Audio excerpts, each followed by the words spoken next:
স্বাস্থ্য ভবনের সামনে হচ্ছে নাকি ছবি দেখানোর চেষ্টা করবো। পাঁচটা বাজতে চলেছে, তারা বলছেন ডেডলাইন শেষ, তারা কাজে ফিরবেন না। উল্লাসের ছবি দেখানোর চেষ্টা করবো, তারা বলছেন ফিরবেন না, চোখে চোখ রেখে লড়াই হবে। मेरा सफेद तुरंत खुले, भरपूर झाग दे और इसके स्मार्ट साइंस दे स्मार्ट केयर और फ्रेशनेस। मेरी चॉइस मेरा सफेद। এই মুহূর্তে তারা কি বলছে,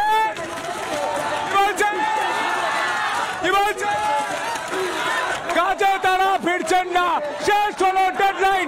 এই মুহূর্তে ছবি দেখানোর চেষ্টা করবো, কাজে তারা ফিরছেন না, এই মুহূর্তে ছবি দেখানোর চেষ্টা করবো। চিকিৎসকরা আজ জুনিয়র চিকিৎসকরা রাস্তায় নেমে বলছেন শেষ হয়ে গিয়েছে ডেডলাইন।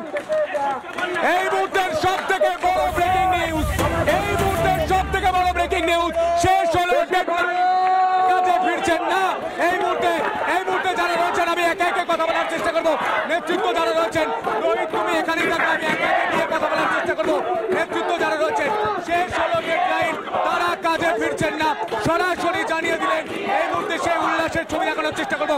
কিঞ্জল এই ডেডলাইন শেষ, আপনারা কাজে ফিরছেন না? না, এখন ফিরছি না আমরা কাজে, যতক্ষণ আমাদের দাবি মানানো হচ্ছে আমরা ময়দান ছেড়ে কোথাও যাচ্ছি।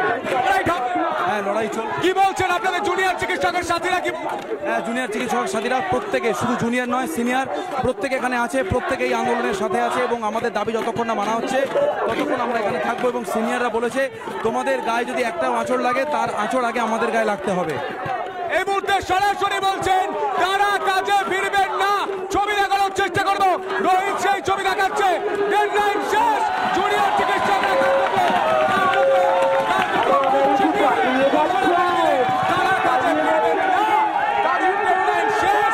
তারা 5টা পর্যন্ত সময় দিয়েছিলেন, 5টা পর্যন্ত সময় দিয়েছিলেন, কোনো কথা মানা হয়নি, তাদের 5 দফা দাবি মানা হয়নি, তাই তারা আন্দোলন চালিয়ে যাবেন। এই মুহূর্তে সেই ছবি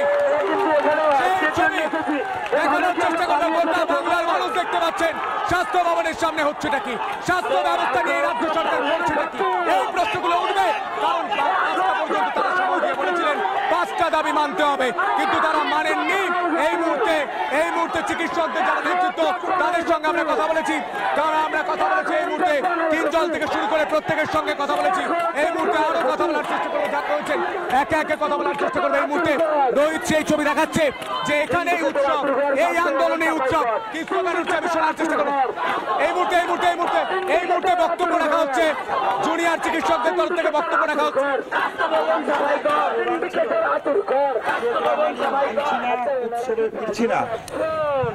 এই মুহূর্তে মধুকল্পিতা রয়েছে, মধুকল্পিতা কি ছবি? মধুকল্পিতা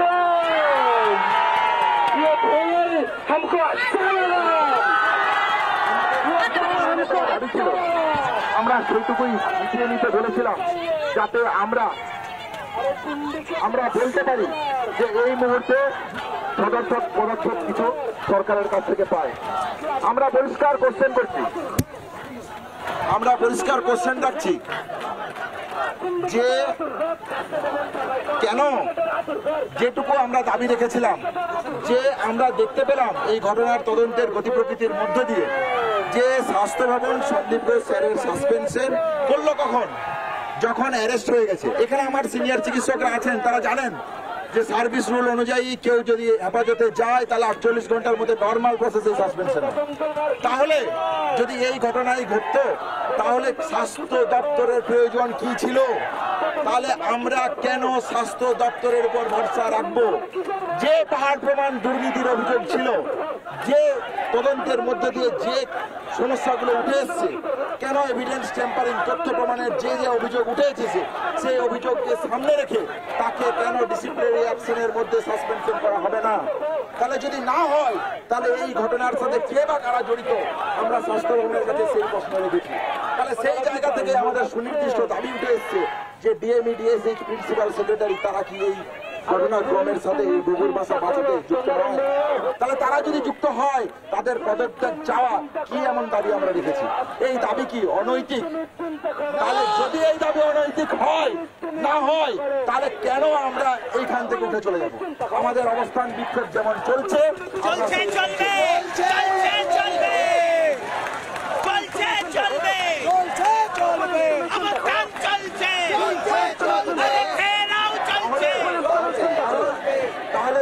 যদি ন্যায়সঙ্গত হয় তাহলে সেই দাবি একজন গণতান্ত্রিক সরকার কেন মানবে না? তাহলে ন্যায়সঙ্গত দাবির যেমন প্রশ্ন, সেই দাবিতে আমাদের আন্দোলন। দ্বিতীয় কথা, যে প্রশ্ন বারবার ভুলে যাচ্ছে সবাই, এফআইআর করতে এত দেরি হলো কেন? এই ক্রাইম সিনকে কর্ডন করা হলো না কেন?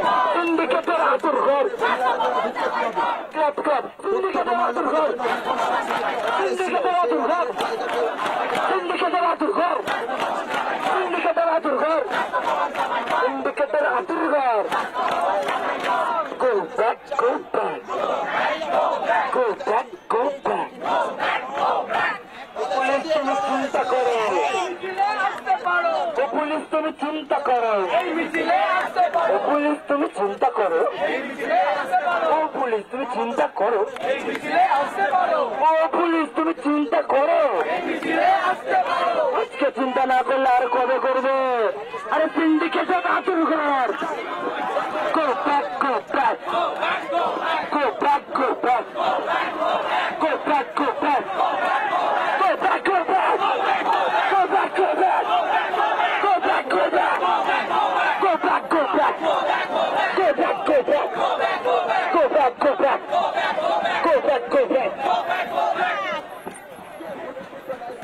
আচ্ছা, একটা কথা, সময় যত এগাচ্ছে গাড়ি থেকে পিছাচ্ছে, আরে সময় যত এগাচ্ছে, সময় যত এগাচ্ছে, সময় যত এগাচ্ছে, সময় যত এগোচ্ছে, সময় যত এগোচ্ছে, সময় যত এগোচ্ছে, ওনাদের কোনো ধারণা নাই আমরা কতক্ষণ এখানে থাকতে পারি। আজ কিন্তু আমরা এখানে আমরা অবস্থান বিক্ষোভ এখানে কন্টিনিউ করব এবং এই দাবিতে আমাদের যেভাবে আমরা আন্দোলন চলছিল সেইভাবে আন্দোলন চলবে। পাশাপাশি একটা অত্যন্ত গুরুত্বপূর্ণ দিকের দিকে আপনাদের দিক নির্দেশ করতে চাই। মহামান্য সুপ্রিম কোর্ট কালকে বলেছেন যে জুনিয়র ডাক্তাররা এই সিস্টেমের ব্যাকবোন। আমি মহামান্য সুপ্রিম কোর্টের কে যে এই অবজারভেশন রেখেছে সেটাকে সম্মান রেখে আমি বলছি, আমাদের হেলথ রিক্রুটমেন্টের অবস্থা কি? তাহলে একজন পিজিটি যদি ট্রেনিং হয় তাহলে তার উপর যদি এই টোটাল স্বাস্থ্য সিস্টেম দাঁড়িয়ে থাকে তাহলে আমি মনে করি যে এই স্বাস্থ্য ভবনের প্রয়োজন কি? তাহলে স্বাস্থ্য ভবন হেলথ রিক্রুটমেন্ট নিয়ে কি করেছে? একটা পচা গলা স্বাস্থ্য সিস্টেমের মধ্যে দিয়ে সাধারণ মানুষকে পরিষেবা দিতে চাইছি। তাহলে এই পরিষেবা আমরা এর আগেও দেখেছি যে একটা রোগী রেফার হতে হতে যখন বেড পায় না, বিভিন্ন জায়গা জুড়ে ঘুরতে থাকে, চিকিৎসার জন্য পর্যাপ্ত ইনফ্রাস্ট্রাকচার পায় না, সে কি পর্যাপ্ত চিকিৎসা পায়? তাহলে বারবার জুনিয়র ডাক্তারদেরকে আক্রমণ করে না করে যদি সরকার এই স্বাস্থ্য ব্যবস্থাকে ঢেলে সাজানোর সদর্থক ভূমিকা নিত তাহলে আজকে এই দিন দেখতে হতো না। আমরা সেই জায়গা থেকে এই স্বাস্থ্য ভবনে অবস্থান করছি। আপনাদেরকে এটাও ভেবে দেখার জন্য রাখবো, মিডিয়া বন্ধুদের মাধ্যমে সমস্ত সাধারণ মানুষের কাছে এই বার্তা পৌঁছে দিতে চাইছি। তাহলে 5টা অবধি আমরা সময়সীমা দিয়েছিলাম। ন্যায়সঙ্গত দাবিতে আমাদের যে আন্দোলন চলছিল, অবস্থান বিক্ষোভ আমরা কন্টিনিউ করছি। এই মুহূর্তে অবস্থান বিক্ষোভ চলবে। এই মুহূর্তে সেই খবরই জানিয়ে দিলেন অনিকেত মাহাতো।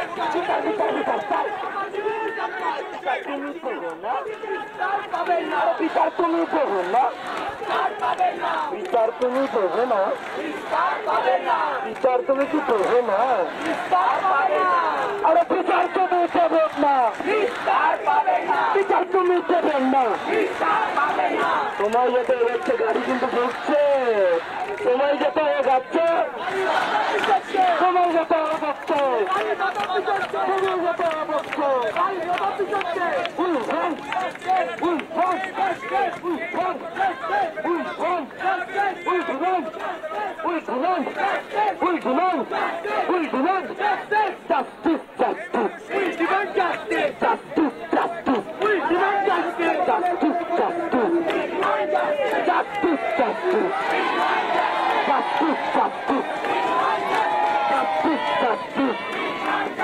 বন্ধুগণ, লড়াইয়ের ময়দান আমরা ছাড়ছি না, ছাড়বো না। এই লড়াইয়ের ময়দান আমরা ছাড়ছি না, ছাড়বো না। অপরাধীর কালো হাত, অপরাধীর কালো হাত। ও প্রশাসন তোমার কিসের ভয়? প্রশাসন তোমার কিসের ভয়? প্রশাসন তোমার কিসের ভয়? প্রশাসন তোমার কিসের ভয়? তোমার কে? কিসের ভোট? আছে। এখন তোমার কিসের ভোট? এখন তোমার কিসের ভোট? আমরা 1 2 3 4 যাতে ভিতরে ঢোকানোর আমরা ঘোষণা দিয়েছি। আমি আমাদের মধ্যে